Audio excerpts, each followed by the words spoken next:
చాలా మంది ప్రపంచంలో కోట్ల కొలది మంది పూజలు చేస్తున్నారు, ప్రార్థనలు చేస్తున్నారు, మెడిటేషన్లు చేస్తున్నారు, హఠయోగం చేస్తున్నారు.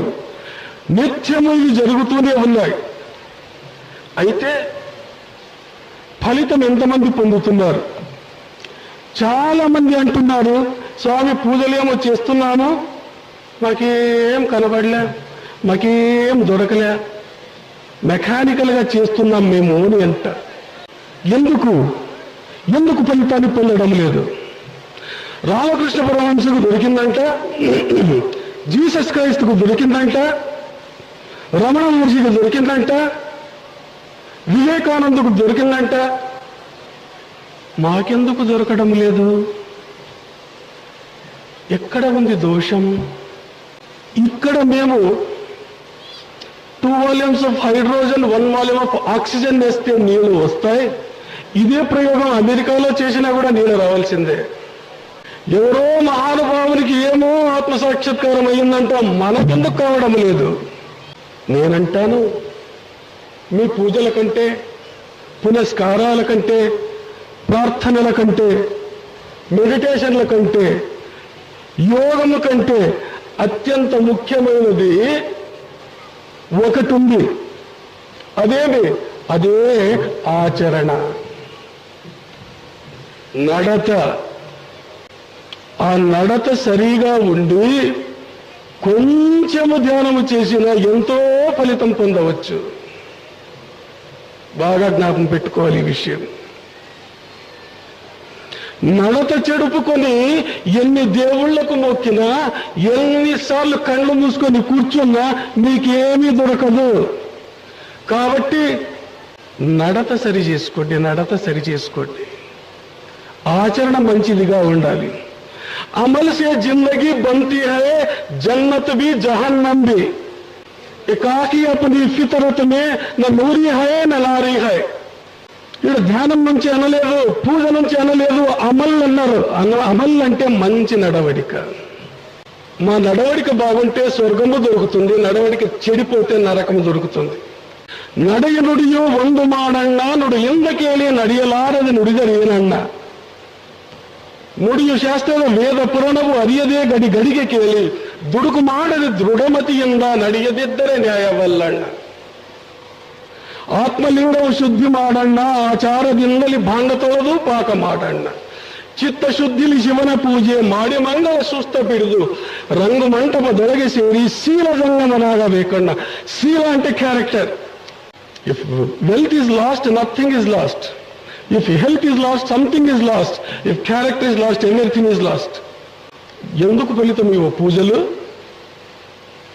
ఎందుకు మెడిటేషన్ ఫలితం ఇవ్వ? కన్నులు మూసుకుంటే కైలాసం దొరుకుతుందా? నడత తిద్దుకోండి. ఆత్మశుద్ధి లేని ఆచారం తీయల, బాండశుద్ధి లేని పాకమేల, చిత్తశుద్ధి లేని శివ పూజలు ఎలరా.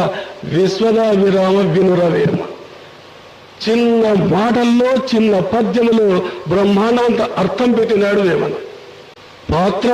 పాత్ర ఉంది, నీళ్ళు మంచివి, కట్టెలు మంచివి, బేడలు మంచివే, వంటవాడు బాగా వంట చేసేవాడు ఎక్స్పర్ట్. అయితే చేసిన వంట తినేదానికి రాదు అంటే ఎక్కడ లోపం ఉంటుంది? ఆ పాత్రకు కళాయి ఉండదు. ఇన్ని పూజలు పునస్కారాలు చేసినా నడత బాగలేకపోతే అంత వేస్ట్ అయిపోతుంది. కాబట్టి మానవ జీవితంలో నడత చాలా ముఖ్యమైనటువంటిది. 3 వంతులు ఆధ్యాత్మికంగా తీసుకుపోతుంది మంచి నడవడిక. ಉತ್ತಮರು ಎಂಬುವರು ಸತ್ಯದಲ್ಲಿ ನಡೆದಿಹರು, ಉತ್ತಮರಲ್ಲ ಅಧಮರೆನಬೇಡ, ಅವರೊಂದು ಮುತ್ತಿನಂತಿಯರು. ఆ ఉత్తమమైనటువంటి రీతిలో మన జీవితాన్ని తీర్చిదిద్దుకోవాలి. అందుకే షింటో గురువులు అంటారు,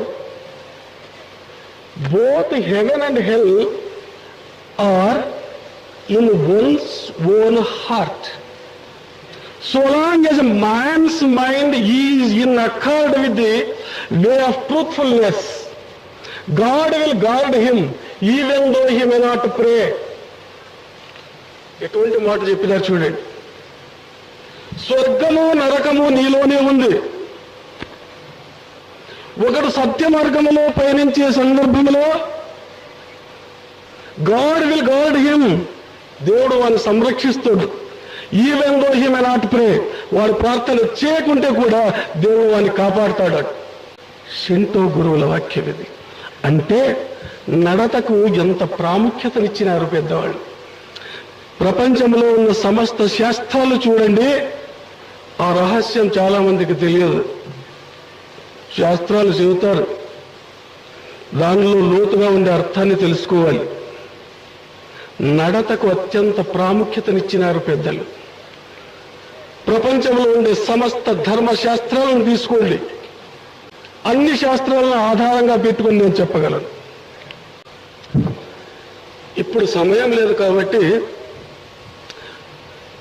హిందూ శాస్త్రం, ఇస్లాం శాస్త్రం, క్రిస్టియన్ శాస్త్రం ఆధారంగా ఇప్పుడు నడతకి ఎంత ప్రాముఖ్యత ఇచ్చినారో చెప్తాను చూడండి. భారతీయులకు అత్యంత ముఖ్యమైనటువంటిది భగవద్గీత, వేదము లాంటిది ఇది. ఒక చోట అర్జునుడు, కృష్ణ మాకందరికీ నీవంటే ఇష్టము, నో డౌట్, నీకెవరంటే ఇష్టము అని ప్రశ్న వస్తుంది. మాకంతా నీవంటే చాలా ఇష్టము, నీవు అవతార పురుషుడు, దేవుడు నీవు, నీకు ఎవరి మీద ఇష్టం అంటే అక్కడ గీతాచార్యుని వాక్యం ఎలా ఉంచివండి. అద్వేష్ట సర్వభూతానాం మైత్రః కరుణ ఏవ చ నిర్మమో నిరహంకారః సమదుఃఖ సుఖాఖ్యమి సంతుష్టః సతతం యోగి యతాత్మా దృఢ నిశ్చయః మయ్యర్పిత మనోబుద్ధిర్యో మద్భక్తః సమే ప్రియః. అర్జున బాగా వినుకో, కృష్ణుడు ఇక్కడ చెప్పలేదు ధ్యానం చేసినోడు చాలా ఇష్టము, యోగం చేసినోడు నాకు చాలా ఇష్టము, తపస్సు చేసినోడు చాలా ఇష్టము చెప్పలేదు. మరి ఎవరు? కొన్ని ఉత్తమమైనటువంటి గుణాలు ఉన్నటువంటి వాడు నాకు ఇష్టం అంటాడు అక్కడ. అద్వేష్ట సర్వభూతానాం, ఎవరిని ద్వేషించినటువంటి వాడు, మైత్ర మిత్రభావంతో మెలిగేవాడు, కరుణతో కూడినటువంటి వాడు, మోహము అహంకారములు లేనటువంటి వాడు, ఎప్పుడూ సంతోషంగా ఉన్నటువంటి వాడు, యోగి యథాత్ముడు, దృఢమైన నిశ్చయము కలిగినటువంటి వాడు, వీడంటే నాకు చాలా ఇష్టం అని అంటాడు. ఆధారం చాలు కదా, చాలు ఆధారం. గీతలో చెప్పబడింది 12వ అధ్యాయములో 17-18 శ్లోకాల్లో చూడండి. తపస్సు చేసినవాడు నాకు ఇష్టమైనటువంటి వాడు అనలేదు కృష్ణుడు. ఉత్తమ గుణ సంపన్నుడు నాకు ఇష్టడు అంటున్నాడు. కాబట్టి నడతకి ఎంత ప్రాధాన్యత ఇవ్వబడింది హిందూ ధర్మశాస్త్రం. చిన్న ఉదాహరణ, మహాభారతంలో ఒకడు కౌశికుడు అనేవాడు ఘోరంగా తపస్సు చేస్తాడు, తపోశక్తిని సంపాదిస్తాడు. ఒక చెట్టు కింద కూర్చుంటాడు, చెట్టు పైనుండి ఒక కాకి రెట్ట వేస్తుంది. వీడు కోపంగా దాని వైపు చూస్తాడు, అది భస్మమై కింద పడిపోతుంది. నాకు ఎంత తపశ్శక్తి ఉంది అని ఆనందిస్తాడు ఆయన. మహాగర్వం వచ్చేస్తుంది. సరే, వెంటనే ఒక ఇంటి ముందు పోయి భవతీ భిక్షాం దేహి అని అంటాడు. ఆ తల్లి త్వరగా రాదు, భిక్ష వేయదు. రెండవసారి భవతీ భిక్షాం దేహి అంటాడు, ఎవరూ రాలే. మూడవసారి పిలుస్తాడు భవతీ భిక్షాం దేహి అని, రాలే. వెళ్ళిపోతుంటాడు, ఆ మాత వస్తుంది. స్వామి క్షమించండి అని చెప్పి భిక్ష వేస్తుంది. గుడ్లెర్ర చేసి ఆమె వైపు చూస్తాడు. ఆమె చూస్తుంది, స్వామి నేనేం కాలిపోయేదానికి కాకి అనుకున్నారా? ఆయనకు ఆశ్చర్యమవుతుంది. ఇప్పుడే కదా అది జరిగింది, జరిగిన తర్వాత ఈమె ఇంటి ముందు వచ్చినాను, ఆ కాకి కాలిపోయింది ఈ మహాతల్లికి ఎట్లా తెలుసు? అమ్మా, నేను గొప్పగా తపస్సు చేసినట్లున్నావు, నన్ను క్షమించు తల్లి, నాకంటే పవర్ఫుల్గా ఉన్నట్లున్నావు నీవు, నాకు తయోపాయం చూపించు తల్లి. ఆమె అంటుంది, నేను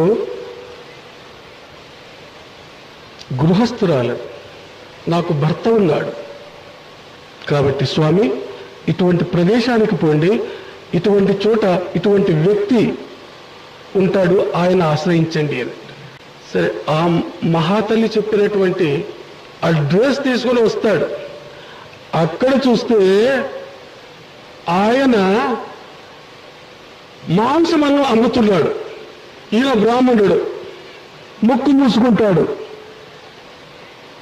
పోయి ఎటువంటి ఆమెతో ఈయన ధర్మోపదేశం చేసుకోమంటుంది కదా అని చెప్పి పైన కింద చూస్తున్నాడు. ఆయన పేరు ధర్మవ్యాధి. ఈయన వైపు చూస్తాడు. స్వామి, మహాతల్లి పంపించింది కదా అంటాడు. ఇది ఏమో జరుగుతుంది కదా, టెలిపతి అక్కడి నుంచి ఇక్కడ, ఇక్కడి నుంచి ఎక్కడ, ఎస్టీడీ లేదు, ఫోన్ లేదు, ఏం లేదు, ఏమేమో జరుగుతూ ఉంది. ఈయనకి ఎట్లా తెలుసు? అవును, ఆ తల్లే పంపించి, స్వామి క్షమించండి, నేను కొంచెం పనిలో ఉన్నాను, కొంతసేపు అయిన తర్వాత మాట్లాడతాను మీరు. సరే, మాంసం అంతా అమ్మేసినాడు, చేతులు కడుక్కున్నాడు. స్వామి దయచేయండి, మా ఇంటికి పోదాం. ఇంటికి వచ్చి కూర్చుంటారు. స్వామి, ఇక్కడ కొంతకాలం విశ్రమించండి, మీరు కొంచెం రెస్ట్ తీసుకోండి, నాకు కొంచెం పని ఉంది, ఇంట్లో పోయేస్తాను. ఇంట్లో పోతాడు. ఒక అర్ధగంట తర్వాత వస్తాడు. స్వామి అడగండి, ఏ విషయం? ఆయన ఉన్న సమాచారం అంతా చెప్తాడు. మీకు ఈ అపూర్వమైనటువంటి యోగ విద్య ఎలా లభించింది? ఇంత మహాశక్తి నీవు ఎలా సంపాదించినావు అంటే ధర్మవ్యాధుడు అంటాడు, స్వామి నాకు యోగము తెలియదు, ధ్యానం తెలియదు, తపస్సు అంటే తెలియదు, మరి ఏం చేస్తున్నాను? ఏమీ లేదు, నా తల్లిదండ్రుల సేవ చేస్తున్నాను. త్రికరణ శుద్ధిగా నా తల్లిదండ్రుల సేవ చేస్తున్నాను, వృత్తిగా ఆ మాంసం అమ్ముతున్నాను, ఇంతకంటే నాకు ఏమీ తెలియదు. ఆ మహాతల్లి ఏముంది? అక్కడ పతి సేవ చేస్తావు, ఇక్కడ తల్లిదండ్రుల సేవ ఈయన చేస్తున్నాడు. ఈయన తపస్సు చేసినాడు. ఏది ఎక్కువ తూకం చేస్తుంది మీరే ఆలోచన చేయండి. నడతకు ప్రాముఖ్యత ఇచ్చినారు పెద్దవాళ్ళు, యోగమునకు తపస్సునకు ఇవ్వలేదు. కాబట్టి నడత చాలా ముఖ్యమైనటువంటిది. నడే నొడి, ఏమి చెప్తామో అదే ప్రకారంగా నడుచుకోవాలి. క్రిస్టియానిటీలో అత్యంత ముఖ్యమైనది, నాకు చాలా ఇష్టమైనటువంటిది ద సర్వనంది మౌంట్, కొండ మీది ప్రసంగం. చిలుక పలుకులతో చెప్తాడు, ధర్మబోధ చేస్తాడు అక్కడ. ఆత్మ విషయమై దీనువులైన వారు ధన్యులో, పరలోక రాజ్యము వారిది. దుఃఖపడువారు ధన్యులో, వారు ఓదార్చబడుతురు. సాత్వికులు ధన్యులో, వారు భూలోకమును స్వతంత్రించుకొందురు.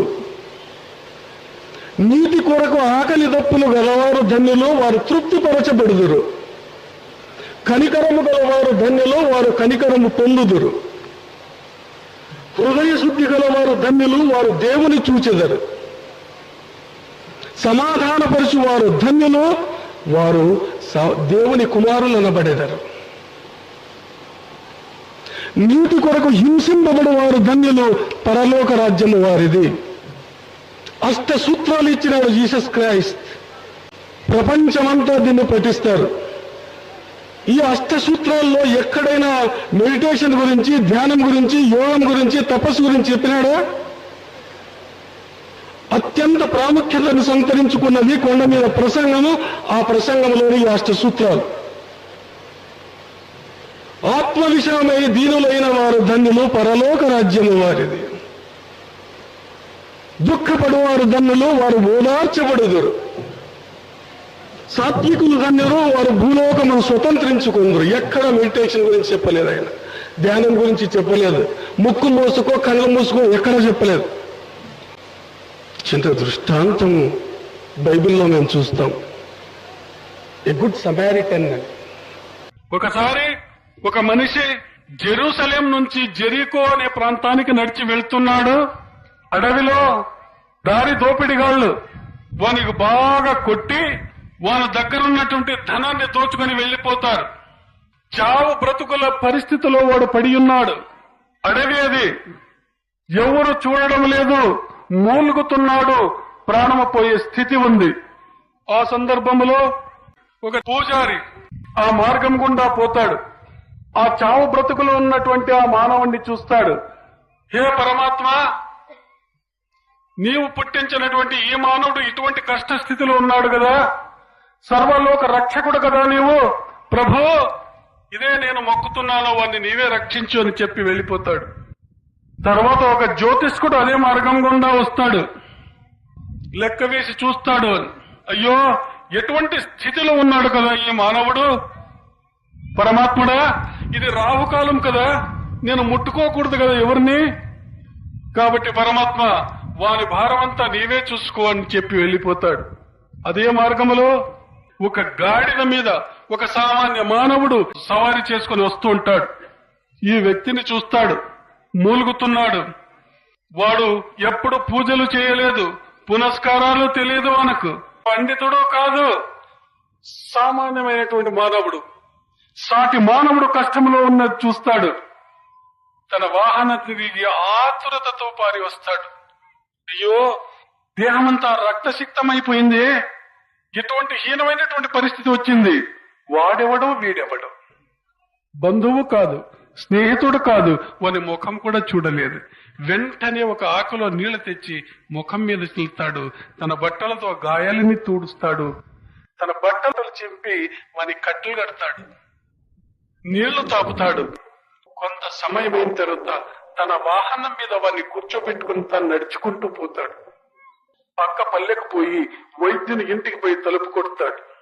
వైద్యుడు తలుపు తీస్తాడు. అయ్యా, ఈయనెవరో నాకు తెలియదు, దారిలో పడిపోయినాడు, కాబట్టి దయచేసి వైద్యం చెయ్యి, నా దగ్గర ఉన్నటువంటి ధనాన్ని నీకు ఇస్తున్నాను, తీసుకో, ఇంతకు మించి నా దగ్గర ధనము లేదు, నేను మరో ప్రయాణంలో కావలిస్తే నీకు ఇంకా ధనమిస్తాను, ఎట్లయినా వీన్ని ఆదుకో, రక్షించు. వైద్యుడు వైద్యం చేస్తాడు, బాగవుతుంది. ఇదే సమస్య జీసస్ క్రైస్తు దగ్గర తీసుకుపోతారు శిష్యులు. ప్రభు, ఒక సమస్య వచ్చింది. ఏమి? ఒక వ్యక్తి ఈ రీతిగా పడిపోయినాడు. ఒక పూజారి, ఒక జ్యోతిష్కుడు, ఒక సామాన్య మానవుడు తారాస పడినారు. వీనిలో ఎవరు ఉత్తములు? జీసస్ క్రైస్తు ఆలోచన చేస్తాడు.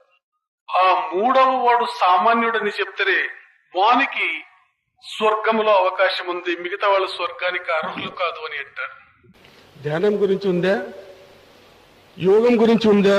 తపస్సు చేసినాడా వాడు? ఉపవాసాలు చేసినాడా? యోగం చేసినాడా?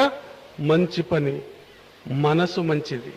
అందుకే జీసస్ క్రైస్ట్ అన్నాడు, happy are the pure in heart because they will see God. హృదయ శుద్ధి గల వారు ధన్యులు, వారు దేవుని చూచెదరు. పవిత్రమైన హృదయం ఉంది, కనికరం వచ్చిందట. ఖురాన్లో సూరా అల్ బకరా 177వ ఆయత్ బాగా తీసి చూడండి, తెలిసిపోతుంది. లైసల్ బిర్ర అన్ తువల్లు వుజూహకుం కిబలల్ మషరిఖి వల్ మగరిబి వలాకిన్నల్ బిర్ర మన్ ఆమన బిల్లాహి వల్ యౌమిల్ ఆఖిరి వల్ మలాయికతి వల్ కితాబి వన్ నబియ్యీన వఆతల్ మాలా అలా హుబ్బిహి జవిల్ ఖుర్బా వల్ యతామా వల్ మసాకీన వబ్న సబీలి వస్సాయిలీన వఫిర్ రిఖాబి وأقام الصلاة وآتوا الزكاة والموفون بعهدهم إذا عاهدوا والصابرين في البأساء والضراء وحين البأس أولئك الذين صدقوا وأولئك هم المتقون. పూర్వ పశ్చిమ దిక్కులలో తిరిగి ప్రార్థన చేసే దానిలో విశేషం ఏమీ లేదు. దుఃఖార్తులను ఆదుకోవాలి, పరుల కష్ట సుఖాలను చూడాలి, వాళ్ళను ఆదరించాలి, వాళ్ళకు సహాయం చేయాలి. ఇటువంటి ఉత్తమమైన ఉదాత్తమైన లక్షణములు కలిగినటువంటి వాడు మాత్రమే మోక్షానికి అర్హుడవుతాడు. ప్రతి ఒక్క ధర్మశాస్త్రములో నడతకు ఎక్కువ ప్రాముఖ్యతనిచ్చినారు. నడత లేకుంటే ఏమీ ప్రయోజనం లేదు. ఇక్కడ ఒక సందర్భం చూడండి. జన్నతి ఔరత్, ఒకసారి ప్రవక్త మహమ్మద్ ప్రవక్త సల్లల్లాహు అలైహి వసల్లం బిడ్డ ఫాతిము జహరా రజియల్లాహు తాలా అన్హా తండ్రి దగ్గర వచ్చి, ఓ నా ప్రియమైన తండ్రి, మా ప్రాంతంలో ఇక్కడ ఉన్నటువంటి వాళ్ళలో, అందులో స్త్రీలలో ఎవరు మొదట మోక్షానికి పోతారు? ప్రభువు ఆలోచన చేసినాడు, అమ్మా నాకు దేవదూత జిబ్రాయిల్ వచ్చి చెప్పినాడు, మొట్టమొదటిసారిగా స్వర్గంలో ప్రవేశించే స్త్రీ ఇదే ప్రాంతంలో ఉంది. ఎవరు నాన్న ఆమె? వాళ్ళ ఇంటి దగ్గర ఒక కట్టెలు కొట్టేవాని భార్య మొదటి స్వర్గానికి పోతుంది. ఆశ్చర్యమవుతుంది ప్రవక్త బిడ్డకు. కట్టెలు కొట్టేవాని భార్య మొదటి జన్నతుకు పోతుందే, ఎంత గొప్పతనం ఉండాలి ఆమెలో అని చెప్పి, నాన్నగారు మీరు ఆజ్ఞయిస్తే ఆమెను పలకరించి వస్తాను అని అంటూ పోయిరామ్మా. ఆ డ్రెస్ తీసుకొని ఆ గుర్తులు బట్టి పోతుంది, ఇల్లు దొరుకుతుంది, ఇంటి వాకిలి తలుపు కొడుతుంది, తలుపు తెరుచుకుంటుంది. మాసిన చీరతో చినిగిన బట్టలతో ఉన్నటువంటి ఒక స్త్రీని చూస్తుంది. అమ్మా నీతో కొంతసేపు మాట్లాడాలని వచ్చినాను అని అంటుంది. అందుకు ఆ స్త్రీ, దయించి క్షమించండి, నేను మా భర్త యొక్క ఆజ్ఞ తీసుకోలేదు. మీరు రేపు వస్తే ఈరోజు సాయంకాలం నా భర్తతో ఆజ్ఞ తీసుకుంటాను. ఆయన మాట్లాడవచ్చు అంటే మాట్లాడతానమ్మా. వెనుదిరిగి వెళ్ళిపోతుంది. మరుసటి రోజు మరలా పోతుంది, తలుపు కొడుతుంది. ఆమె వచ్చి తలుపు తీస్తుంది. నా భర్త ఆజ్ఞ ఇచ్చినాడు, మీరు లోపలికి రావచ్చు. లోపల కూర్చోబెడుతుంది. ఏమడగండి, అమ్మా నీ రొటీన్ వర్క్ డైలీ ఏమేమి చేస్తావు చెప్పు కొంచెం మాట. ఆమె తన నిత్య కృత్యాలు చెప్తూ వస్తుంది. నా భర్త కట్టెలు కొడతాడు, అడవికి వెళ్ళిపోతాడు, నేను ఇంటి పనులు చేసుకుంటుంటాను, ప్రార్థనలు చేస్తుంటాను, రంజాన్ నెలలో ఉపవాసాలు ఉంటాను నేను అని మాటలు చెప్తూ ఉంటుంది. బయట దృష్టి పడుతుంది ఈ ప్రవక్త బిడ్డకు. బయట ఒక చిన్న మూట ఉంది, దాన్ని కట్టి బయట ఎండలో పెట్టినారు. అమ్మా ఏమిటది ఎండలో పెట్టినది, ఏమది అని అడుగుతుంది. ఏమి లేదు, అందులో రొట్టెలు కట్టి పెట్టినాను. అయ్యో రొట్టెలు ఎండలో ఎందుకు పెట్టినావమ్మా అని అంటుంది. అందుకు ఆ మహాతల్లి అంటుంది, చూడమ్మా నా భర్త తప్ప నాకు దైవం ఎవరూ లేరు ఇక్కడ. నా భర్తలు సేవలు చేసుకుంటూ ఆనందంలో మునిగిపోతున్నాను నేను. నా భర్త ప్రతిదినము ఉదయమే ఇంటి నుంచి వెళ్ళిపోతాడు, ఆయనకు రొట్టెలు కట్టిస్తాను నేను ఒక బట్టలు. ఆయన అడవికి తీసుకుపోయి ఒక కొమ్మకు తగిలించి తన పనిలో నిమగ్నమైపోతాడు. ఏ మధ్యాహ్నమో సాయంకాలమో దాన్ని విప్పుతాడు. ఆ ఎండకు ఆ రొట్టెలు ఎండిపోయి ఉంటాయి, ఎండి రొట్టెలను తింటాడు ఆయన. ఇంటి యజమాని, నా దేవుడు, నా స్వామి, నా ప్రభువు ఎండలో అంత కష్టపడి చేసి ఎండిన రొట్టెలు తింటే నేను కాలే రొట్టెలు ఇంట్లో ఎట్లా తింటాను నేను? కాబట్టి నేను కూడా ఆ రొట్టెలను ఎండలోనే పెడతాను, ఆ ఎండిన రొట్టెలే తింటాను నేను. ఈ కాలంలో ఆడవాళ్ళు ఉండరు, వంట దిగిన తక్షణం తిని తర్వాత మొగునికి పెడతారు. ఏమిది అంటే మోడర్న్ స్వామి, మీకు అర్థం కాదు. ఏదో కాలం మాటలు మాట్లాడతాను మీరు, మీకు అర్థం కాదులేండి స్వామి.